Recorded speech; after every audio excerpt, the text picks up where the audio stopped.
Hi guys, this is Kathy showing you our fish tank today. We have three types of pets. We have fish, cats, and birds. They're all in this room. So this is a 65-gallon saltwater tank, and it's a peaceful tank. No corals at this moment, fish only. And crustaceans, which is wonderful because they're a nice cleanup crew. One example of the crustacean cleaning up the glass here, I have some algae growing here at the top, and the pencil urchin put his, see how he put his autograph right here? M for, well, it's our last name, Myers, but he did his artwork here as he was feeding on the algae. I guess it happened last night because it wasn't there at night, and it's there this morning. So if you can see that, it's really clear. I want to show you before I have to erase it, to clean it off. But here's our pencil urchin, just a wonderful creature to help clean up the tank. And there's another one tucked way back in a corner. They seem to lodge in the little spots. There's a serpent starfish.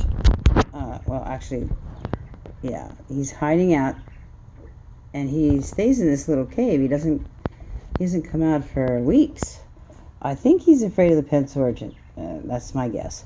But he will bring up his tentacles, and I will feed him with a turkey baster.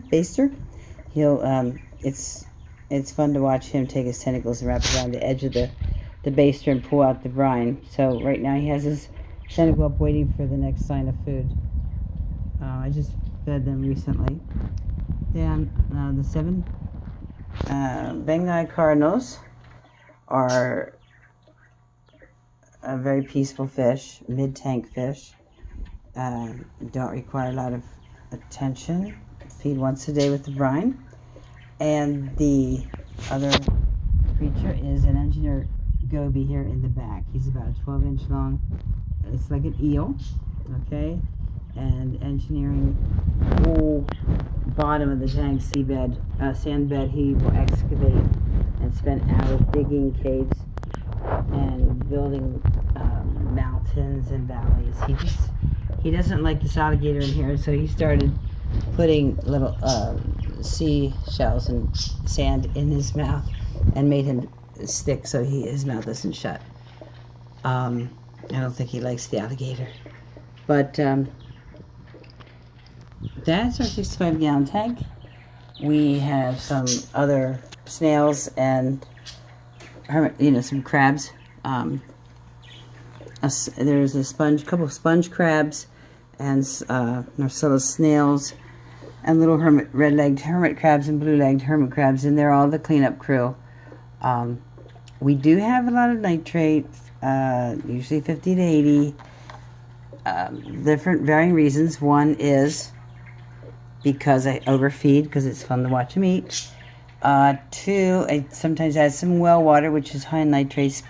I tested the well water, and it's like, I guess all the nitrates must come out of the soil and go into the well water, so can't use that much. Use purified water. I do not have a filtration at this point. We buy some purified water, and our water, we have to top it off about half a gallon to a gallon a day because of evaporation. Salinity is about 0.25, 0.26 sometimes. I like to keep between 0.24 and 2.25. And the pH is 8.2 to 8.4. We have zero ammonia usually, unless right after feeding. Nitrates are 0, I'm sorry. Yeah, and the most balanced, the crustaceans seem to like it in here. The calcium is about 500, according to our little tester. So underneath here, temperature 78. Don't have a protein skimmer either.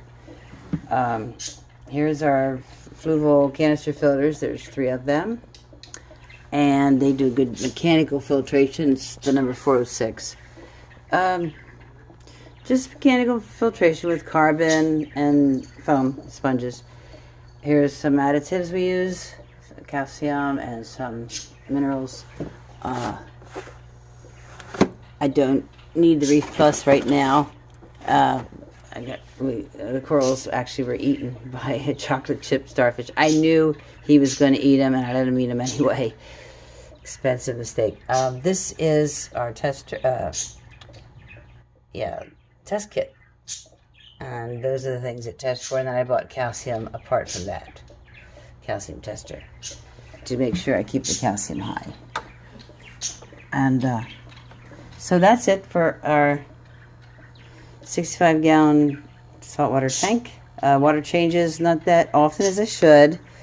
And the filter's cleaning out. You know, I should do it more often. Water changes between 3 and 4 weeks. I'm just basically got a bad back, and so I put that off. But not because we don't have reef. You know, with the corals, these fish are not very picky.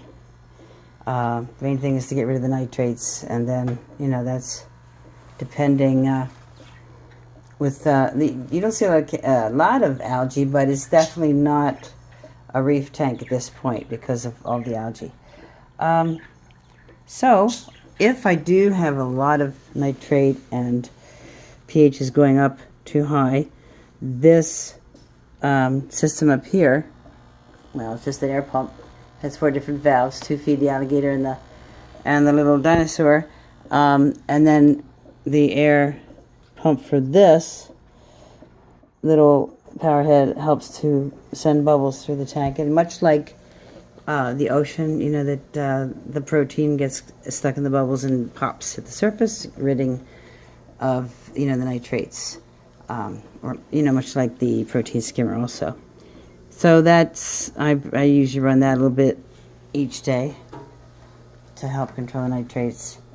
Don't use much other, the water changes would help, but we're okay with a little bit of algae, and that keeps the pencil urchin happy because then he has stuff to eat.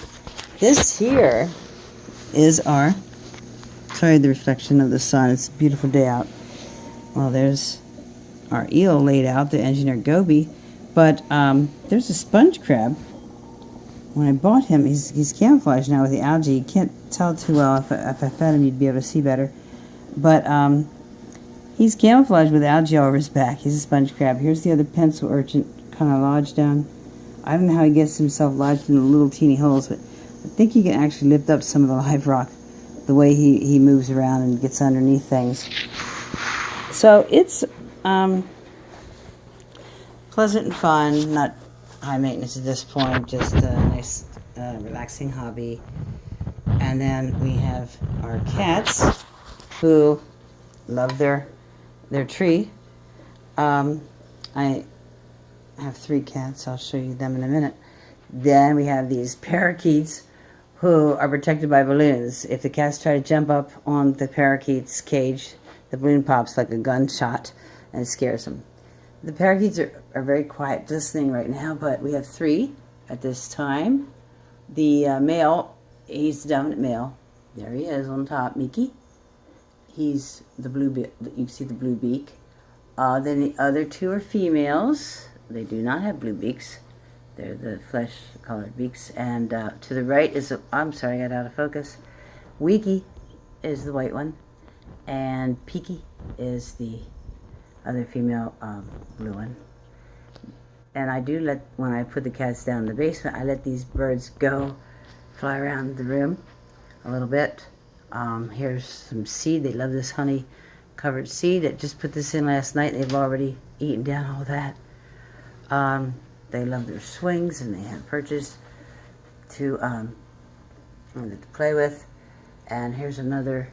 They love this honey here. That's how much they ate down already I just bought it last night. So wonderful treat for them. So these are our pets. I want to come find the kitty cats. This is their play. They have several play areas. They love this toy. It's a laser toy that gets them chasing after the laser. They also love feathers, and there's 2 male tabby cats, Butterscotch and Buttercup. And then this is Tinkerbell. She's a female. We got her first. She's about 2 years old. The tabbies are only 6 months, if that much. We bought them at Christmas, so not quite 6 months. Well, yeah, they were. That's true. They weren't newborns. We adopted them. All 3 cats were adopted. So they have a little play area here in the kitchen, and the other area would be this tree, which also they love. So if you have cats and you have a tree, you know how much fun they have with the trees. They sit up on the top and they can look out. And I have a bowl out there for a stray cat that does come around. Very friendly stray cat, but you know, I can't resist feeding him the leftovers from these picky eaters. Litter box, all that, and food. So they're probably ready to get a treat. And those are our pets. And I hope you have a good day and enjoy with your home.